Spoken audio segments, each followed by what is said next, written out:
Okay, imagine this for a second. A high-tech robot dog.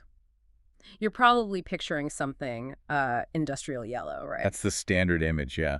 Boston Dynamics style. Right. But now, picture this one as rainforest green, a really vibrant green. Ah, okay, different. Totally different. This isn't sci-fi. This is Spotty, a real robot, with this incredible story that starts in a pretty unexpected way and takes her right into, well, regional North Australia. Into the wild, basically. Exactly. So today we're doing a deep dive using excerpts from Spotty, a rainforest robot's journey of innovation. Mm-hmm. And our mission, really, is to see how this specific robot is, pushing the limits of AI in the real world, how it's connecting tech with actual on-the-ground regional challenges. That's a great case study. It is. You're going to see how Spotty is all about tech built for a specific place, for specific needs. It's kind of a shortcut, maybe, to understanding where robotics is really making a difference right now.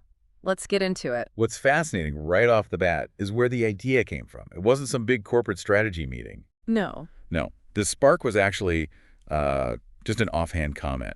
It came from Inkie from the SAR 102.7 morning show. She was at a JCU Open day. JCU being James Cook University. Correct.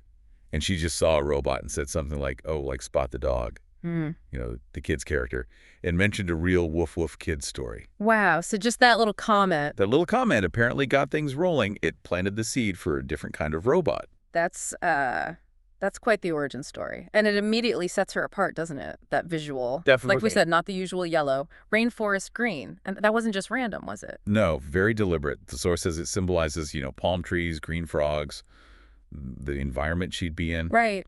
But also things like clean energy, a kind of future of possibility. It's branding, but it's meaningful branding. It really signals her purpose from the get-go. This isn't just any robot off the assembly line. Exactly. And the source material really emphasizes this, that Spotty wasn't meant to be just content working in a factory or, patrolling a data center. She had ambition, a robot with ambition.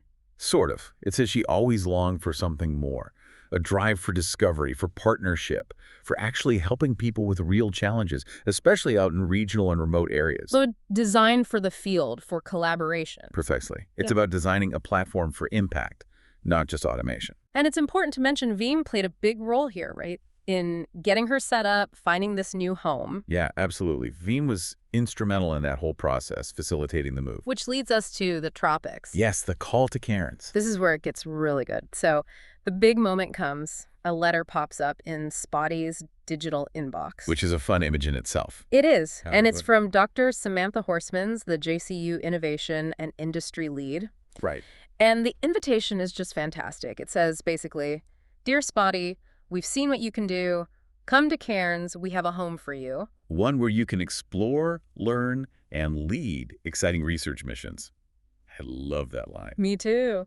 And then it says, we believe the future of innovation walks on 4 legs, and yours are truly perfect. I mean, how could a robot refuse? Exactly. And her arrival, it wasn't low-key. No, they welcomed her like a local hero at the JCU Ideas Lab. They really rolled out the green carpet, so to speak. They did. And the team made it super clear. They said, welcome home, Spotty.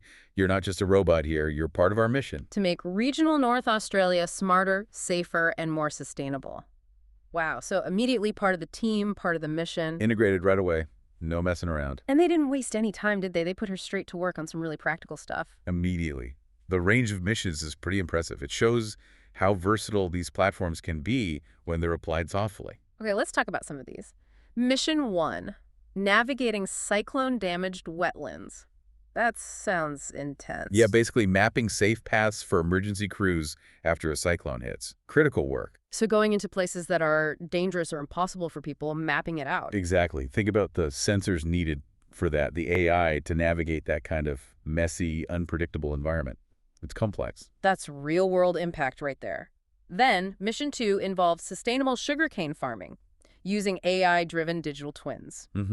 And showcasing it in their CVE. Okay, break that down a bit. What was Spotty actually doing for the sugarcane, and what's the CAVE? Right, so Spotty would patrol the fields using advanced sensors, things like LiDAR, multispectral cameras, collecting really detailed data. Okay, data on the crops, the soil. Exactly. Plant health, water levels, terrain details. That data then feeds AI models to create these super accurate digital twins, virtual copies of the fields, And these digital twins allow them to. to run simulations, predict potential problems like disease outbreaks, optimize irrigation or fertilization, even forecast yields. It's about smarter, more sustainable farming. Got it. And the CAVE. The Cave Automatic Virtual Environment. It's basically a room where images are projected onto multiple walls, sometimes the floor too. It creates this immersive 3D experience. So you can walk around inside the digital twin of the sugarcane field. Pretty much. You can visualize and interact with all that complex data in a really intuitive way. Spotty collects the data, the AI builds the model, the CEB lets you explore it. That's seriously cool. Okay, Mission 3 sounds completely different. Partnering with researchers on mental health, robots as four-legged emotional support systems. Yeah, this one's really pushing boundaries. It's exploring how interacting with a robot like Spotty might help people perhaps reduce feelings of loneliness or anxiety. How would that even work? Well, the thinking is partly about the robot providing a consistent, non-judgmental presence, something to interact with. The researchers were testing how people responded, what kind of connection, if any, formed. So less about specific therapy tasks and more about companionship and interaction. At this stage, yes. It's early days, but the source mentioned participants showed surprising levels of engagement and comfort. It raises really deep questions about human-robot relationships. It really does. Okay, and Mission 4 was more about remote data collection again, right? Reefs, rainforests. Yes, creating 3D visualizations of remote, often hard-to-reach places, like out on the Great Barrier Reef or deep in the Daintree rainforest at their research observatory, Orpheus Island, Fletcher View. Places that are critical for research but tough to survey regularly. Exactly. Spotty's autonomy is key there. She can go in, use her sensors, LiDAR scans, high-res photos to build these detailed 3D models. Providing baseline data for tracking changes, environmental monitoring. Precisely. Reef health, coastal erosion, forest structure, all of that vital environmental science made easier and safer. What strikes me, though, is that Spotty wasn't just a tool following commands. The source describes her as fearless, fast, and full of personality. Yeah, there's a sense she's more than just hardware. And apparently she even suggested her own ideas, like developing virtual field trips, testing VR systems in the CAV herself. That's what it says. She even starred in presentations for government ministers visiting the lab.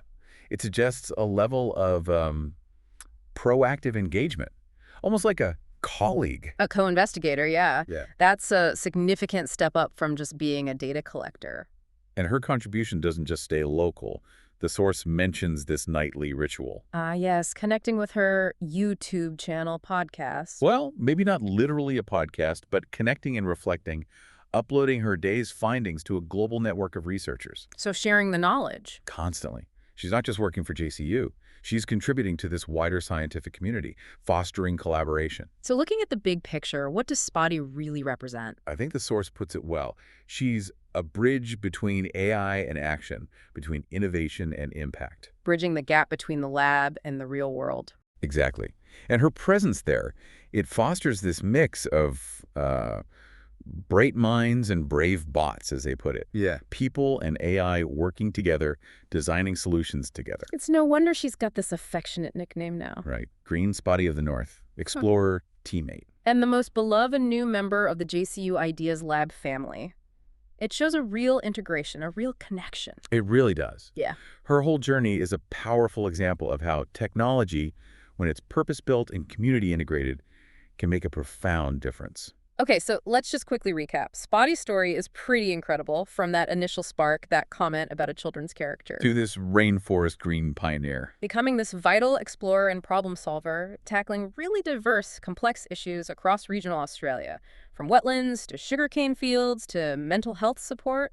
It really challenges you to think about the potential here, this whole deep dive that makes you wonder, how can this kind of specialized robotics, really tailored to specific places and needs, change things elsewhere? Yeah, it's not just about generic tech anymore, is it? It's about targeted innovations solving real problems. Making a tangible difference in communities and industries. So here's something to think about after we wrap up. We've seen Spotty handle emergency response, agriculture, mental wellness checks, remote mapping.